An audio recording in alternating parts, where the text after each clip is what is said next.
आप देख रहे हैं दैनिक दर्पण न्यूज। HIIMS हॉस्पिटल के वरिष्ठ डॉक्टर विश्वरूप चौधरी अक्सर आजादी के सेनानियों की जयंती के अवसर पर अपनी नई किताब को लॉन्च करते हैं। इस बार स्वतंत्रता सेनानी चंद्रशेखर आजाद और लोकमान्य गंगाधर तिलक की जयंती के अवसर पर अपनी अगली किताब को लॉन्च किया। इस किताब का नाम द लास्ट ब्रेथ है। इस अवसर पर उन्होंने कुछ अपने फॉलोअर्स और मरीजों से भी बात करी, जो उनके द्वारा इलाज करने की पद्धति और गीत में दिए गए फॉर्मूलों पर विशेष चर्चा की गई। अपनी इस किताब को लॉन्च किया। जी, मैं कुलदीप कुमार, शाहकोट डिस्ट्रिक्ट जलंधर, पंजाब से। जी, मेरे साथ मेरी वाइफ है, पत्नी है मेरी, किरण अरोड़ा। हमारी बच्ची को जून 2024 में पेट की इन्फेक्शन हुई। उसकी हमने मेडिसिन ली। मेडिसिन की वजह से इसकी प्रॉब्लम और बढ़ गई। फिर क्या हुआ, डॉक्टरों ने इसको बोला भी आप DMC हॉस्पिटल ले जाओ लुधियाना में। ज्यादा मतलब थोड़ी इसकी पोजीशन खराब हो गई। वहां हम इसको DMC हॉस्पिटल लुधियाना में ले गए और डॉक्टरों ने वहां इसको डायग्नोज किया कि इसको तो हार्ट की जो पंपिंग बहुत कम हो रही है और इसको आप 4-5 दिन हम वहां पर रहे। इसकी आपको बड़े से हॉस्पिटल में जाइए। उन्होंने बोला श्री गंगाराम हॉस्पिटल और जहाँ PGI में आप चले जाएं, वहां जाके आप बच्ची को डायग्नोज कराए। तो मैं तो डॉक्टर BRC को पिछले 3 साल से फॉलो करता हूं। तो मैंने तो अपनी वाइफ से भी सलाह की, चलो फिर भी इन्होंने बोला भी एक बार हम चलो PGI में जाके व्यू ले लें। वैसे हमारा पहले मन हमने बना लिया था कि हम लुधियाना से वापस जाएंगे और डॉक्टर BRC की जो DIP डाइट है उसको फॉलो करेंगे, पर हम व्यू के चक्कर में PGI चले गए।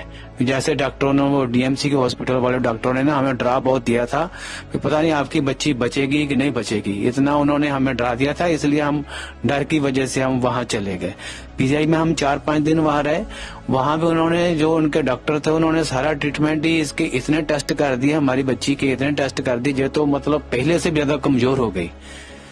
तो फिर उन्होंने यही बोला कि इसका एक ही हाल सोल्यूशन है, इसको हार्ट ट्रांसप्लांट ही कराना पड़ेगा। फिर मैंने अपनी वाइफ से सलाह की, हमने घर पे अपने माता पिता से बात की, फिर हम तो छुट्टी लेके घर वापस आ रहे हैं और डॉक्टर BRC को फॉलो करेंगे। उनकी टीम से हमको पता था कैसे कांटेक्ट करना है इनसे, वो कांटेक्ट करेंगे। हम छुट्टी लेके घर आ रहे हैं।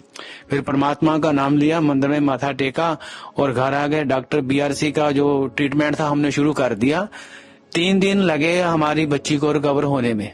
वहां डॉक्टर जैसे हमको बोल रहे थे पता नहीं बच्ची बचेगी कि नहीं बचेगी, बट वो DIP डाइट से जो डॉक्टर BRC का जो फार्मूला था, 3 दिन के बाद ही हमें इसके इम्प्रूवमेंट नजर आनी शुरू हो गई। और 10 दिन के बाद इस बच्ची ने एक शादी में डांस मचा के सबको हैरान कर दिया। हमारे सारे रिश्तेदार खुश हो गए। जो इतनी बच्ची 15-20 दिन लगातार ही हम हॉस्पिटल में रहे, अब बहुत बढ़िया तरीके से रिकवर हो गई। हम अपने दिल से डॉक्टर BRC का धन्यवाद करते हैं। हमारे पास शब्द नहीं है किन शब्दों से उनका धन्यवाद करें। वाकई वो जो उनके लिए शब्द बोले जाते हैं, वो धरती पे भगवान है। वाकई वो धरती पे भगवान है। हम कोटि कोटि उनका धन्यवाद करते हैं। कुछ ऐड करना चाहेंगे? हाँ, मैं बच्ची की मदर। हम लोग इसे लेकर, जैसे इसे प्रॉब्लम शुरू हुई 31 मई को इसे प्रॉब्लम शुरू हुई, उस वक्त हम लोगों ने इसे हल्की सी मेडिसिन लेके दी। स्टार्टिंग में इसे पेट की प्रॉब्लम थी, पेट में इन्फेक्शन बताई गई। उसके बाद इसे जॉन्डिस डायग्नोज हुआ, उसका ट्रीटमेंट शुरू हुआ, बट उससे इसके पेट की प्रॉब्लम में कोई फर्क नहीं पड़ रहा था। तो हम लोगों ने इसे जलंधर में लेकर गए बच्चों के हॉस्पिटल। वहां पर इसे हार्ट की में प्रॉब्लम शो हुई। उन्होंने डायग्नोज किया कि इसकी हार्ट की पंपिंग में प्रॉब्लम है, आप किसी कार्डिक की तरफ ले जाओ इसे। तो हम लोग कार्डिक लुधियाना में लेकर गए। वहां पर इसकी पंपिंग 12 से 15% शो हुई। जो इन्होंने हमें हॉट वाटर का ट्रीटमेंट दिया, वो ट्रीटमेंट हमने किया। इसके पॉइंट्स पैरों में जो प्रेस करने थे वो बताए गए, और जो इनका DIP डाइट चार्ट है वो पूरा का पूरा हम लोग फॉलो कर रहे हैं। और 3-4 दिन के बाद ही बच्चे ने हमारे ने रिकवर होना शुरू कर दिया। तो इसके मेंटल लेवल में सुधार हुआ। जो मेंटली जो पूरी तरह से टॉर्चर हो चुकी थी वहां पर बच्ची, जो पूरी तरह से पहले से नॉर्मल बच्चों की तरह बिहेव करने लगी, अब तो बिल्कुल ठीक है। और वहां से आए हुए तकरीबन 15 दिन हो चुके हैं हमें। बच्चा पूरी तरह से कवर हो चुका है हमारा। उसकी हेल्थ पहले से बहुत अच्छी हो चुकी है। खाना पीना उसका रेगुलर है। सांस लेने में उसे कोई दिक्कत नहीं है। चलने फिरने में उसे कोई दिक्कत नहीं है। हम लोगों ने उसे फंक्शन भी अटेंड कराया, पूरी तरह से वो नॉर्मल रही। से या उनके षड्यंत्र को हरा के इन्होंने एक नया मिसाल तैयार किया, तो हमने सोचा कि इस नई किताब का जो लॉन्च है वो इन्हीं के हाथों हो।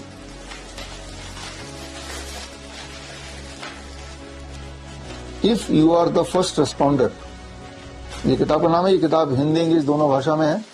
ये किताब जो लोग मुझे अभी देख रहे हैं अलग अलग सोशल मीडिया प्लेटफॉर्म पे, इसमें वीडियो लिंक्स बहुत सारे दिए हैं, जिसमें अगर बुक पढ़ के थोड़ी कंफ्यूजन हो तो वीडियो लिंक में जाके आप उसको प्रैक्टिकली भी देख सकते हैं। तो इस तरह से आप खुद का एक रैपिड एक्शन किट बना सकते हैं घर बैठे ही, घर के सामान से ही, ताकि कभी कोई बेहोश हो जाता है, कभी किसी को हार्ट अटैक आ जाता है, कार्डियक अरेस्ट हो जाता है, या अस्थमा अटैक हो जाता है, तो या नोजिया फील कर रहा है, वॉमिटिंग फील कर रहा है, इस तरह के इमरजेंसीज में 16 मेडिकल इमरजेंसीज में ये आपके लिए कारगर हो सकता है। यानी कि बजाय इसके कि आप हॉस्पिटल जाएं और दोबारा डॉक्टरों के ट्रैप में आ जाएं, उस प्रॉब्लम को वहीं आपने सॉल्व कर दिया by using the science of integrated medicine, जहां आयुर्वेद है या नेचुरोपैथी है या एक्यूप्रेशर है या पोस्चरल मेडिसिन है। इनके साइंस के को यूज करते हुए बड़े दिखने वाले प्रॉब्लम का आसान सोल्यूशन घर बैठ के आप ले सकते हैं। तो खैर, इस टॉपिक में थोड़ा और आगे बात करेंगे, और आप सब आए और आपको धन्यवाद। और आपके स्टोरी से आई एम श्योर कि लोग इंस्पायर होंगे, खास तौर पे जो अपने हार्ट की बात देखी, जो लोग मुझे सुन रहे हैं और वो अगर हार्ट पेशेंट हैं और इस तरह की स्टोरी से अपने आप को रिलेट करते हैं और वो भी ठीक होना चाहते हैं, तो कोई जरूरी नहीं कि इनकी तरह आप मुझसे कांटेक्ट करेंगे तभी आप ठीक होंगे। आजादी पा ली है, लेकिन अंग्रेजी दवाई का जो षड्यंत्र है उससे मुक्ति पाना मुश्किल है, उससे मुक्ति पाना जरूरी भी है।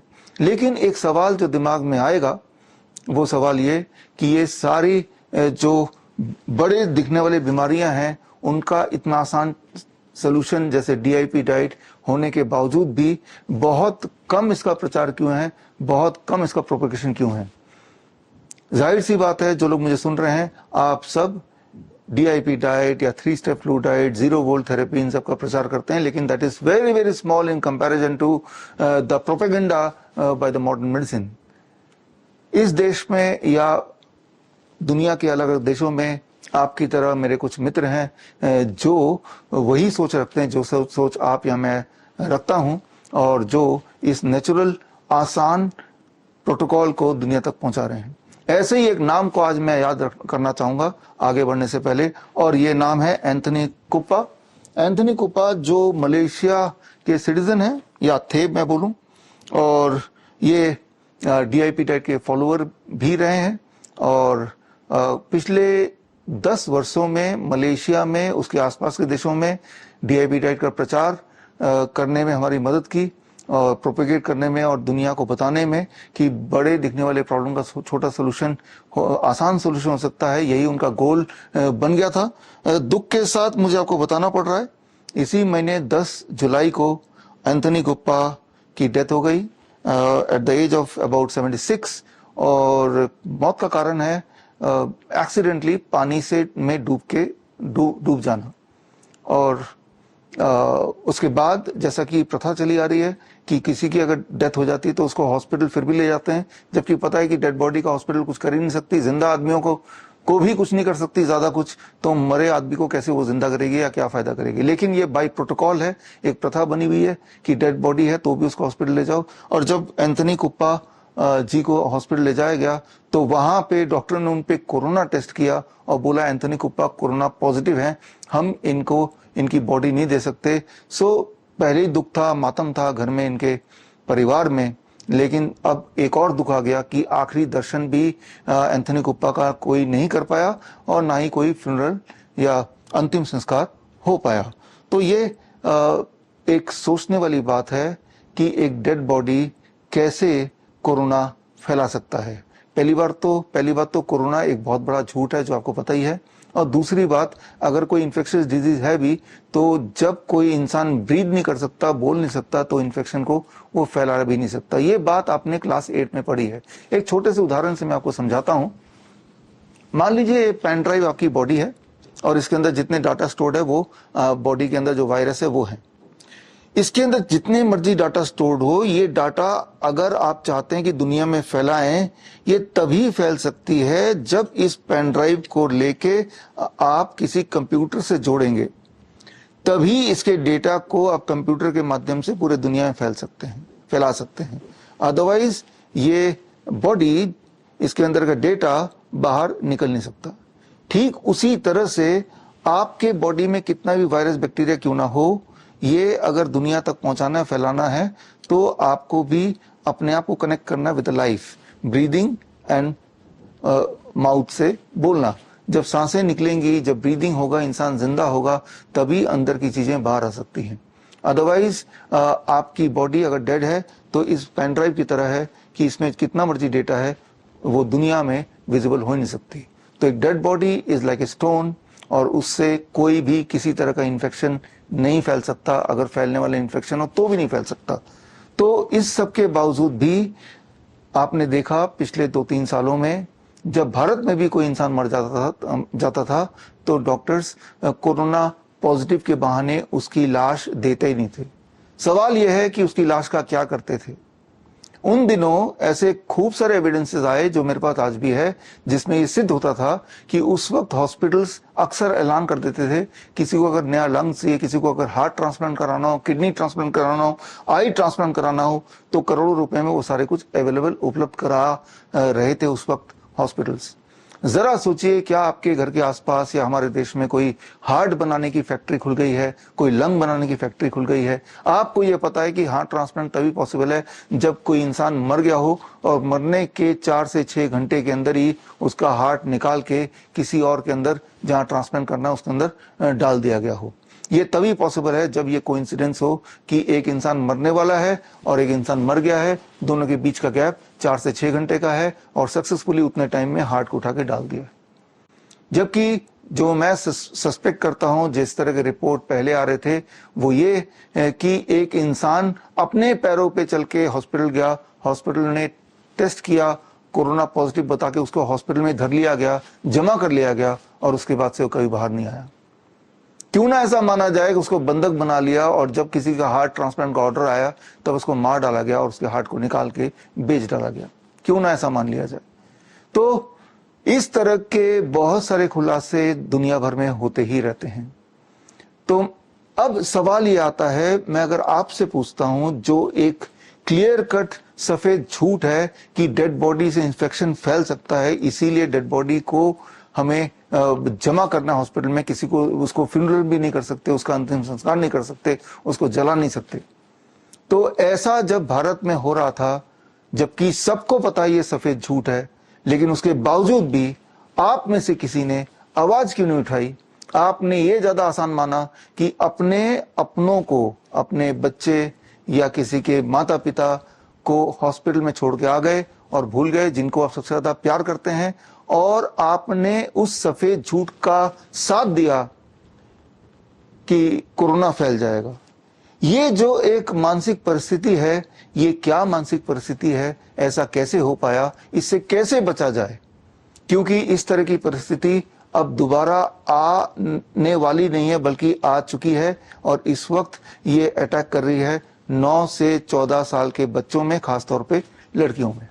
इस बात को मैं समझाऊंगा। पहले ये समझते हैं कि ये जो मानसिक स्थिति है जिसमें एक सफेद झूठ को भी हम विलिंगली एक्सेप्ट कर लेते हैं, आंख बंद कर लेते हैं, उसे सच मान लिया है, ऐसा ढोंग रचाते हैं, वो भी मास स्केल में। ये कैसे हो पाता है? ये कैसे हुआ हमारे देश में, देश दुनिया में? इसको समझना जरूरी है। अगर इसको नहीं समझेंगे तो कभी ना कभी ही हम दोबारा से इस तरह के ट्रैप में फंस जाएंगे, और जहां सवाल लाइफ एंड डेथ का हो, वहां पे इस तरह के जाल से बाहर निकालने की प्लानिंग, इस तरह के ट्रैप से बाहर निकलने की, इस तरह की गुलामी से बाहर निकलने की प्लानिंग हमें पहले से कर लेनी चाहिए।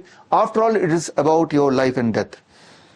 तो आपकी मानसिक स्थिति इस प्रकार की है कि एक सफेद झूठ को भी आपने एज्यूम कर लिया, आपने लोगों को यूं ही बता दिया कि हम इसको सच मान रहे हैं, जबकि आपका अंतरात्मा बताती है कि ये सच नहीं है। तो एक राजा की कहानी, it is called emperors new cloth, जो आज से 190 साल पहले लिखी गई थी, और उस कहानी से मैं आपको उदाहरण से समझाना चाहता हूं कि ये मानसिक परिस्थिति क्या है और इस मानसिक परिस्थिति से बाहर निकलने के लिए क्या करना पड़ेगा, और जो लोग इसके अंदर ट्रैप्ड हैं उन्हें कैसे पहचाने और अपनी बचाव कैसे करें।